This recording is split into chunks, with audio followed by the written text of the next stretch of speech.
fisher is a fisher. It fits everything.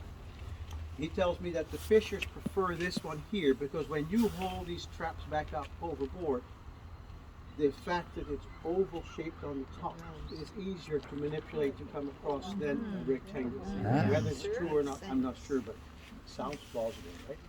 So, Lucy is dormant in the winter. There are enough nutrients in the ocean that it sustains the lobsters, but when spring comes, the ice melts, the water warms up, Lucy wakes up, Lucy is hungry, and that's why on May the 1st, at daylight, there are 43 ships that are stationed here. Every lobster fisher has to have a license. It's a federal license. Ottawa regulates the DFO. It's not provincial, it's federal. The reason being is that in the late 80s, lobster was overfished badly. The Fed stepped in, and probably for a good reason, the red tape we have now is very, very strict. 60 days, the rest of the year, nothing. To make sure it's a sustainable industry. So, each fisher, based on a license, can own 350 traps. There are just over 1,000 lobster licenses on Prince Edward Island. So you can well imagine, May 1st, the boats go out, about 50 to 75 traps per hole. And there's over 300,000 traps that are lying on that ocean floor we've just driven past. So Lucy is awake, hungry, aware of the fact that there is a lobster trap nearby, and what the fishers have done, this particular half here is called the kitchen. So the bait that we use is herring and mackerel. So there's a pouch we put the bait in, and we attach this to this little spiky device in the kitchen, and we close the traps, and of course there is a line on the top that supports the lobster trap as it's thrown overboard. This is very heavy, I won't try to manipulate it, but there's 2 concrete blocks in the bottom. So when they throw this guy overboard, no wonder it stays on the ocean floor. Also, there are up to 8 traps that are connected to one another. So on the ship, they have these picnic tables in the back of the boat. First trap on the table, bait into the kitchen, ready to go. So they throw this guy overboard, well in this case this way, and the weight of this trap going down automatically brings the next trap. It's like an assembly line. It's hard work on their backs. Back-breaking work, really. Yeah. So they go down, they lie on the ocean floor.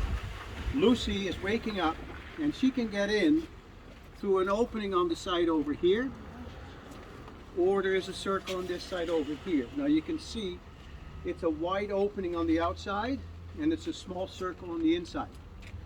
Lucy is hungry enough that she'll force herself through the circle because her claws need to be brought together, I guess, to get into the kitchen. But because the small circle is now on the inside, her claws prevent her from climbing back out and going back upstream. So poor Lucy, she's stuck in the kitchen. So they designed the lobster trap in such a way, there's a passageway that goes from the kitchen to the parlor. This is the living room. Okay, this half is called the living room. So she climbs through here, falls into the living room, and when the trap comes back up to the surface, 99% of the time the lobster fishers will find all the Lucies in the living room.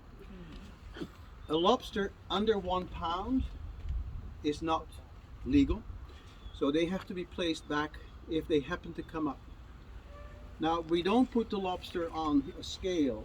What they do is they measure, and this is a federally approved measuring device for Prince Edward Island, which is different from New Brunswick, which is different from Nova Scotia. We fish a lot of canners here, which is the 1 pounders that you would have had in the lobster restaurant last night. That's about a 7-year-old lobster, 1 pound. So in order to make sure the lobster is legal, they place this between the head, where's your head, and the tail. If it fits between the head and the tail, if this was a 1.5 pound lobster, it would extend much further, so you can see that that one would be legal, but a smaller one, if it fits in between these 81 to 72 millimeter, this one has to be put back in the water. The lobster fisher tell us that it's not a question of saying, sorry Lucy, see you next year. If you throw the lobster overboard, and if she lands upside down in the water, she goes into shock and drowns on the way down. Oh. So they have to be careful as to how they place the lobster in the water. Everything to do for next year's coming, right?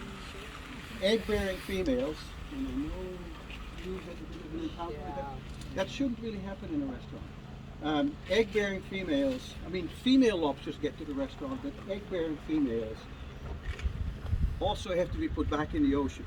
The reason being is by June 30th, the season stops on the North Shore because by July 1st, the water is warm enough that the egg-bearing females are dropping their eggs. There are up to 10,000 eggs that can be attached to the bottom of a egg-bearing female. And the ratio is 2 lobsters to 10,000 eggs. The rest is all lost, mostly fish that help themselves to the eggs. Yeah. So she has to be placed back as well. Now, if for any reason there is a 1 pound or under Lucy in the living room, they designed an emergency exit on the side of the trap. She can still climb back out into the wild and may not even come to the surface because they have a way of escaping.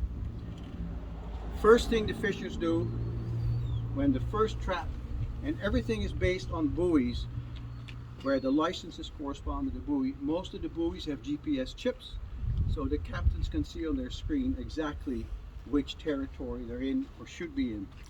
On PEI, you better not go into your neighbor's territory. That gets settled right out in the ocean. The RCMP does not have to get involved. So there's a lot of respect for people. That's their livelihood. Yeah. Yeah. So by the time the first trap comes to the top, the cycle goes in reverse because now this guy coming up, and they have help from the winches on the side of the boat because it'd be too heavy to bring them up by hand. As this one comes up, it automatically has the next one hanging on the side, and they just bring them in that way. So it's constantly, about every day and a half to 2 days is when they bring their traps to the surface. On average, between 6 to 8 lobsters per trap is brought to the surface. Last year's haul was 35 million pounds of lobster, was the largest ever. And because it's so well managed, the charts that we're seeing is going up every year. The catches are getting larger and larger. Our biggest competitor is the state of Maine, but they are overfishing at the moment, and their chart is going in the opposite direction. So we are doing, I think for the right reason, everything. The fishers are doing their bit, the government is doing their bit, and it's just very, very strictly supervised. When we talk a little bit later about mussels and oysters, same thing applies. It's a federal license.